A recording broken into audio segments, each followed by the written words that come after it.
We're going to take a look at unboxing a Uniview NVR just to show the contents and stuff like that. So this model here is an NVR 302-08E-P8-B, as you can see there. So I'm going to open this up. We will show, what's inside and what comes with the NVR, stuff like that.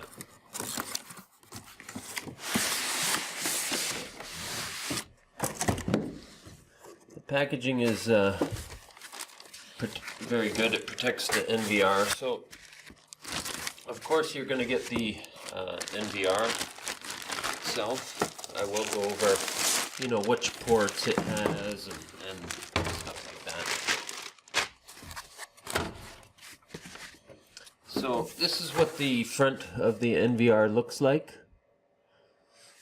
From this side has your fan there, and the other side. This unit holds 2 hard drives. On the back here, you can see we have our power input, our power switch here. We have our power supply fan here. We have a USB 3.0 port.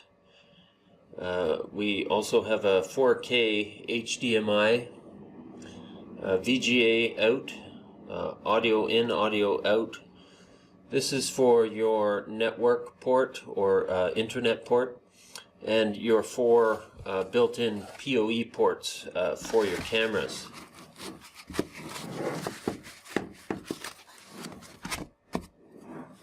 So we'll take a look and see what else comes in the box here. You are going to get your power cable.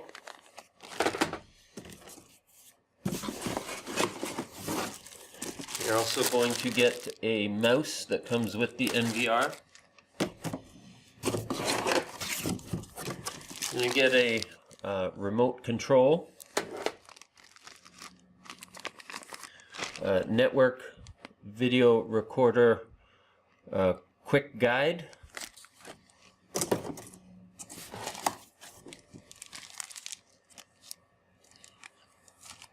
and that is pretty much it. The cables to connect your SATA hard drives are actually inside the unit, but other than that, it's very straightforward and very simple to set up.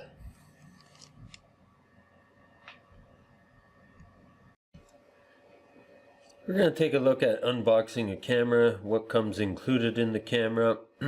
So let's get right to it. This one here is an IPC 325 5 megapixel. So we're going to take a look at what comes inside the camera.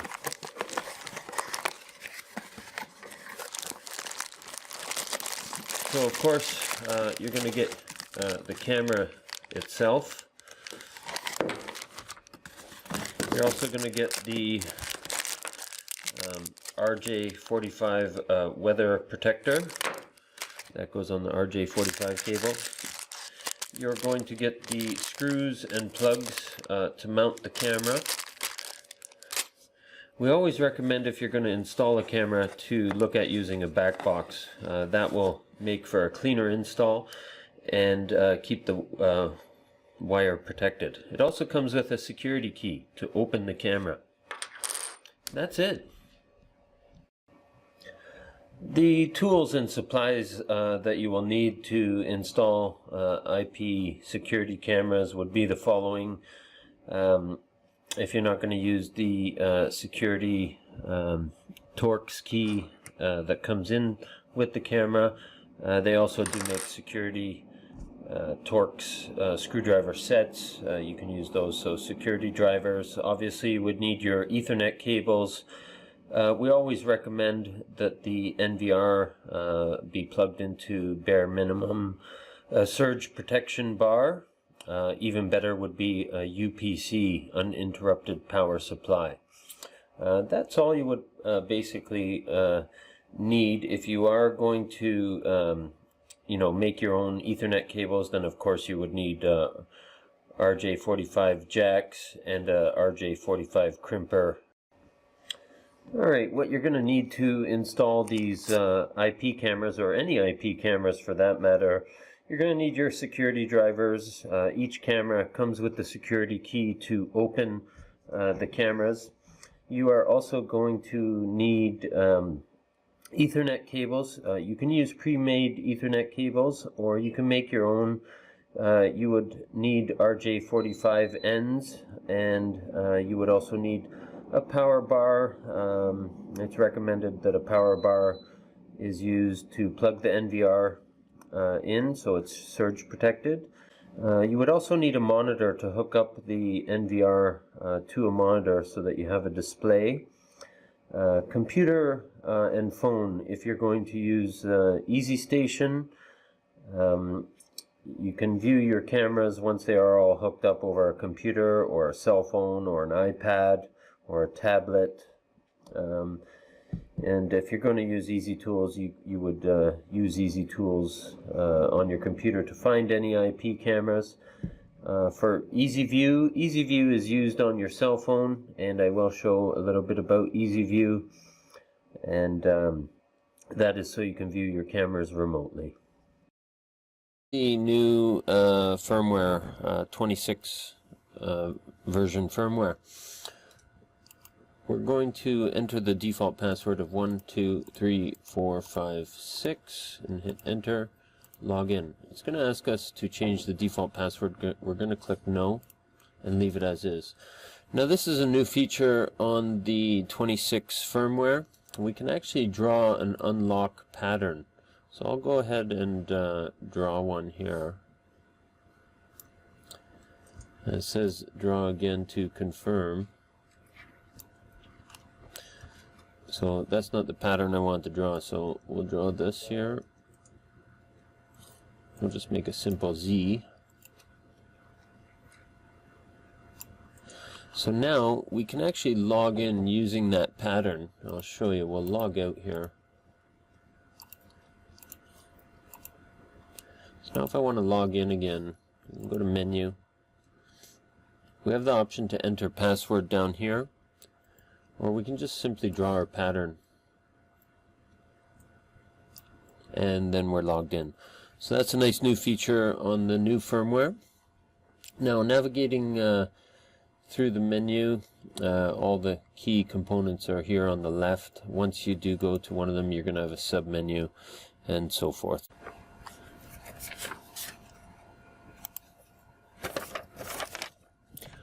Here we're going to take a look at maneuvering through the NVR menu. So on the NVR itself, when you first get it all fired up, you want to get into the menu. You want to right click and then click on menu. It will bring you up with the login prompt. If the password has not been changed, the default password is 123456. Hit enter and log in. Here it's going to ask us to change the default password because it is still set as default. We're going to choose no and just leave the password as default for now. Now maneuvering through the menu of the NVR, there's some key menu items here. Generally the first one is system, and network is one of the biggest ones here. You can see enable DHCP is turned on, so it's automatically going to obtain an IP address. This is fine if you're using it in a simple residential or simple business type setup. If it's a more complex setup, then you may want to have a static IP address, therefore you would uncheck that.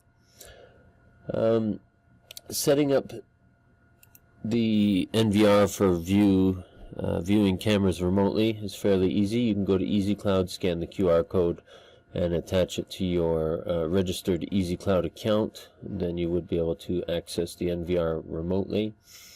But it's very, very simple navigating through the menu of the NVR. You also have the option to upgrade the NVR via cloud, which is a very important feature. You can click on maintain. At this point we can go to the upgrade feature. and we have a tab up here. We can click on Upgrade by Cloud. If we click the check button down here, it's going to query the internet and look and see if it needs an upgrade. So right here we see we have current version B as in Bravo 322.3 P as in Peter 40, and we can see there's a latest version here below that, which is version 26. We're going to go ahead and upgrade the NVR now just by clicking upgrade, and the device will restart after the upgrade. Continue. We're going to click yes. So now you can see the NVR is obtaining the latest firmware from the cloud, and it's going to download the latest firmware and then proceed to upload it to the NVR. The NVR will restart. Generally an upgrade can take anywhere from 2 to 4 minutes, but you can see how easy it is to upgrade the NVR. You can also upgrade the NVR from your mobile phone if you're connected via EasyCloud. You can also upgrade the cameras from your phone. So the system is very easy and very user-friendly. So we will let this upgrade, and then the system will restart and it will have the latest firmware. I'm not going to record all this because it's just going to restart, so you can see the system upgrade succeeded. Device will restart.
We're going to take a look at the recording and snapshot scheduling process.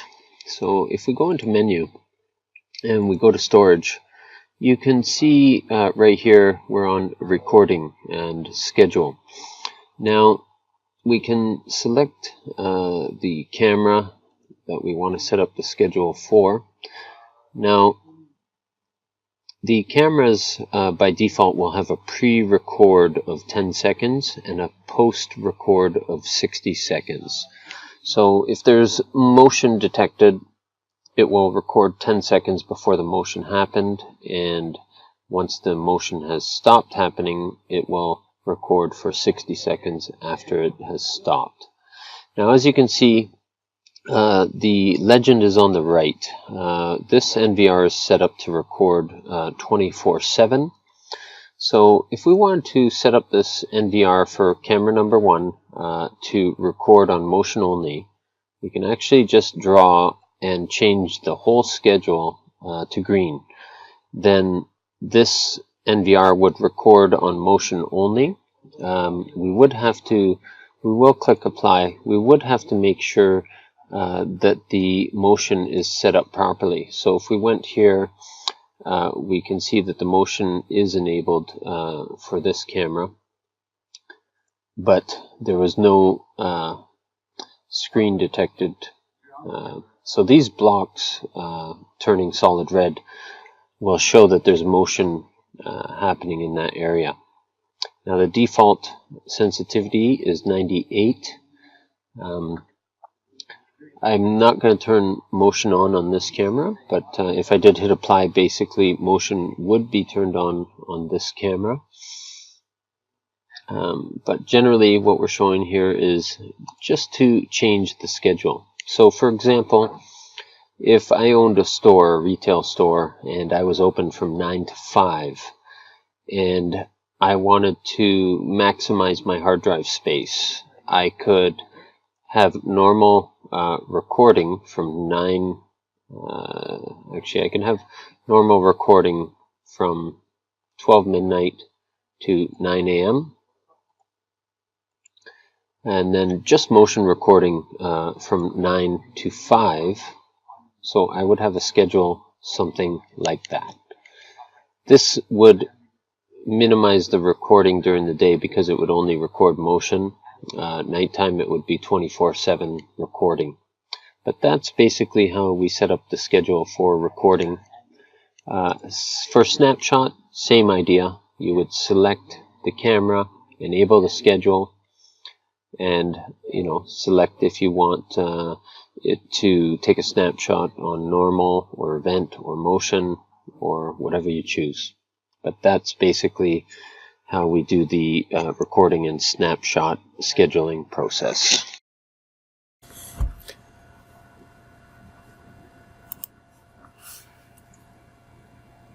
We will take a quick look at motion detection. Now, for example, we use the same camera number 4. Now, we have the option to have the whole screen be enabled for motion detection, but say we do not want the whole screen. We can actually remove areas that we do not want motion detection. So say we only want motion detection set up as people come in and out this front door. We can have it set up something like this, and it will record on camera 4. We also do have the option to set up a buzzer, send an email, or have a pop-up window. For motion detection, I always recommend on an indoor setting of at least 50 to highest 85 for an indoor setting. So we will set this to around 50. Now, if there's any motion detected in that motion zone, it will trigger a recording. It would also trigger a motion alert. If you have the NVR set up on your EasyCloud account and you have notifications enabled, it will supply you with a notification that there has been motion on this camera.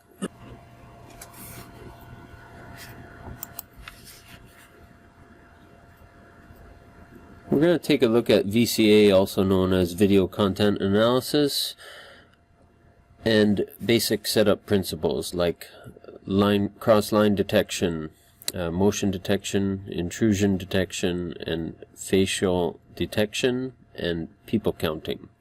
So we'll take a look at that. If we go into menu, we can go into alarm and then go to VCA. If we select, let's select one of the more common ones, which is cross-line detection.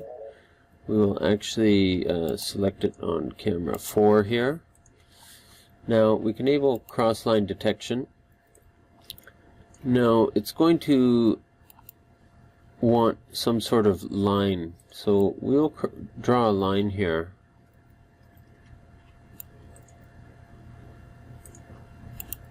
As you can see, there's a line there just inside the doorway. So if we apply this, we can also apply this. I have face detection on another one, so we'll go ahead and apply this. You can select which direction you want the cross-line detection to work. If you want it just people going outside, you can see from B to A. We can change it and go A to B, so it will only notify us if people cross the line in that direction, coming from outside to inside. Or we can have it on both A and B. We can also adjust the sensitivity. The default sensitivity is generally at 50. So if we apply this, we'll select trigger actions. We want it to record on camera 4. So now if somebody crosses this line either direction, it will enable a trigger action, which I've selected here, and it will start recording on that camera.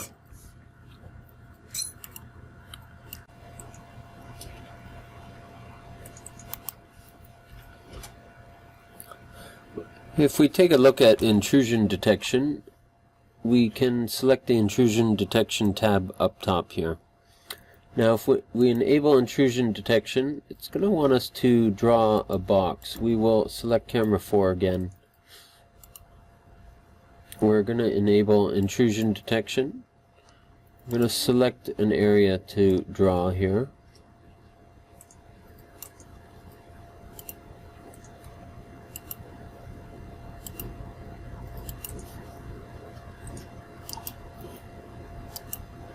So now you can see there's a box with a number 1 inside. Now if we go to trigger actions, we can select to record on camera 4 and click apply.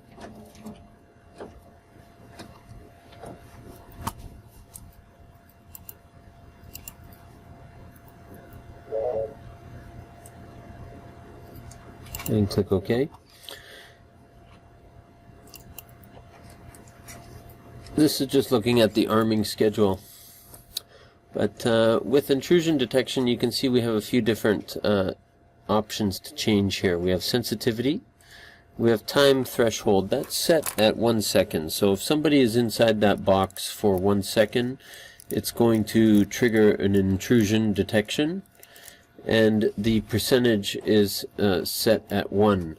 So basically 1% of that box has to be occupied in order for it to be triggered, and it also has to be for 1 second. So if we go ahead and apply this, now we have intrusion detection set up on this camera.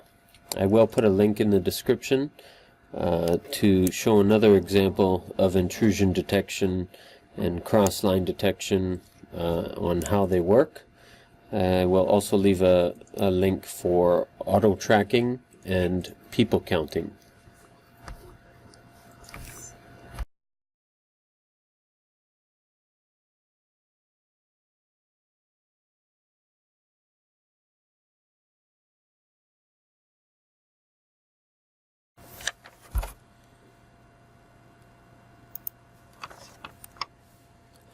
Here we will take a look at camera setup options in the NVR itself. As far as streams, resolution, corridor mode, frames per second, multi-screen, and OSD, which is on-screen display. So when we take a look at the camera section, if we go into menu, we go to camera, you can see our list of cameras here that are connected. Under status, they will have a blue circle. We can click that blue circle. It will give us a preview of the camera. Now if we go under encoding, we can see that we have camera D1 which is selected here. The stream type is normal, and second stream is substream. The NVR is going to record in mainstream. So when we look at the resolution, this is what the resolution is set at, 1080p, 1920 by 1080. The bit rate can be configurable, and the frame rate as well. When you're setting up a camera for better compression, you always have the option, generally, if the camera is compatible, you have the option to select H.264 or H.265. If you're going to choose H.265 and the camera is compatible, I would definitely recommend to make sure Ucode is at least on basic mode. That will give you a far better compression rate, and you'll get much more usage out of your hard drive. You'll get more recording time.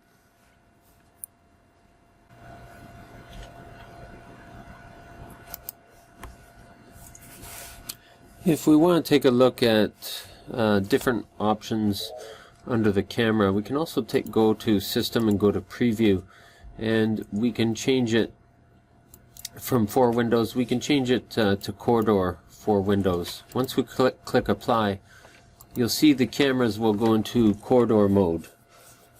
Corridor mode is a great option if you're looking down, say, in an apartment building or a condominium hallway. This will cut out some of the walls on either side and give you much more viewable area in the hallway area, which is a nice feature.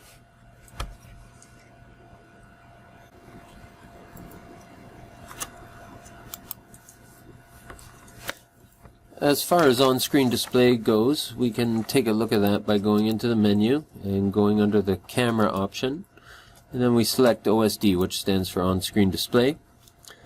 We can see camera 1 and 2 do not have a name on the actual image itself, so we can change this on camera number 2. We will change the name and we will call this back room.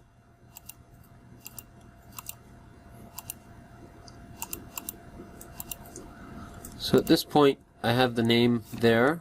We have to select show name here, and we'll get a green box that refers in the legend here that that's showing the name. So we can also take that and move it to a different area wherever we want in the image. Once we click Apply, we can click Exit. I'll move that a little bit. We'll click Exit, and once I make camera number 2 large, you will see it says back room here now on the top right. So that's basically how we use OSD, or on-screen display.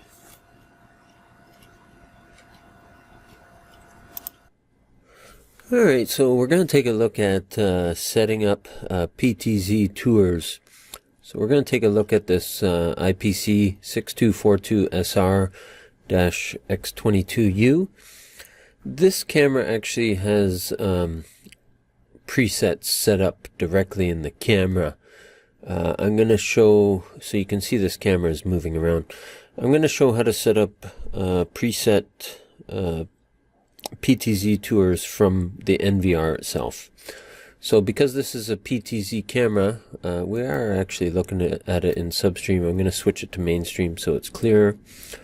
We're going to open the control panel. This opens our PTZ controls. We're going to go to presets. I'm going to set up a couple presets directly from the NVR. Keep in mind that the presets in the camera will override any presets that I do on the NVR here. So we're going to set this up as preset number 1. We're going to move the camera here and go to the other side. And we will set this up as preset number 2 by clicking this pencil. And then we are going to zoom in here. And we are going to set this up as preset number 3 right here. We're going to click the pencil. Now at this point, those presets are saved. So if I click the arrow, I will go back to 1. See that? If I click 2, back to preset 2, and 3 to preset 3. Now if I want to set up a patrol using these 3 presets, I can go to preset patrol down here, and I can select the plus sign. We're going to select preset number 1. We're going to do it for 3 seconds. We'll leave the speed at 5. we're going to add preset number 2, and we're going to change that to 5 seconds, actually 3 seconds. And we're going to add preset number 3. We're going to change that to 3 seconds. At this point, I have 3 presets saved into the preset patrol. We're going to click on this little save button here. So it says configuration saved successfully. So now at this point, all we want to do is click the save button here, or sorry, the play button, and you'll see it will start doing a preset patrol. I can even take the PTZ controls off, and it should follow the preset that I just made, the preset patrol. So you can see this PTZ is now on patrol mode. So it's very easy to set up PTZ tours and patrol modes and stuff like that. So here we are going to take a look at how to upgrade the NVR and cameras to the latest version of firmware. There's a number of ways to do this. We can do it from the NVR itself. We can do it through a PC on the same network if we're connected to the NVR through the network. That would be similar to doing it through the Easy Cloud, which I'm going to show you. And I'm also going to show you how we can upgrade through our cell phone. So we'll start with the cloud here. We're going to log into our support account, and to check if the NVR needs a firmware upgrade, we're going to look at this device here. We are going to access the device, and from here we can select setup, and from here we will go to maintenance, and then we will go to maintenance again. And from here we have this by cloud check new version button. So we will click this. It's going to check the cloud if there's a new firmware version available. So here it tells us the current version, and the latest version is here. So to upgrade the firmware, we're just going to click upgrade here. Now at this point it will download the latest firmware and upload it to the NVR. The NVR will restart, and then it will have the latest firmware on the NVR. The other way to check if the NVRs can be upgraded is through your cell phone, and I'm going to show you that here. So this is my cell phone here. We're going to open the Uniview app. Once I click the 3 lines on the top left corner, we can just go to devices. Now we can see which devices have a red dot next to it. Now that either means that it needs a firmware upgrade on the NVR or the cameras, or both. So we're going to take a look at this one here, and you can see there's a red dot beside P2P upgrade. So we're going to go ahead and click that. Now it shows the NVR is the latest version at the top, but 4 of the cameras need upgraded. So I'm just going to upgrade one here. So we're going to select this camera, and we're going to click at the bottom, Start Upgrade. And it says, are you ready to upgrade? The upgrade may take a while and require the device to be connected to network and power. Upgrade now. So we're going to click Yes to upgrade now. You can see it's querying for a new upgrade. It's downloading the firmware. After the firmware has been downloaded, it's going to upload the firmware to the camera through the NVR, and then the camera will restart and it will have the latest firmware. It's very easy to upgrade the firmware on the cameras and the NVR from your cell phone. You can really be anywhere to do this. So we're going to take a look at where we can find the user manual for more functions, for the NVRs and that. So from our website, petawise.com, we can always go to products and go to network video recorders. We'll just select the 1-bay NVR, the 301.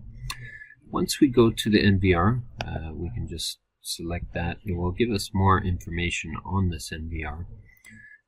It also has a download section here. So if we click the download section, you will find a lot of different information about the NVR's, latest firmware, release notes, data sheet, network video recorders quick guide, and the network video recorders user manual.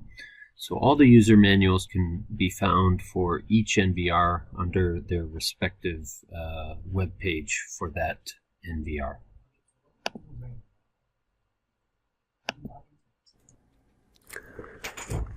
We're going to take a look at where to find how-to videos on our website, and online videos for Easy Station, Easy View, web browser and Easy Tools, stuff like that.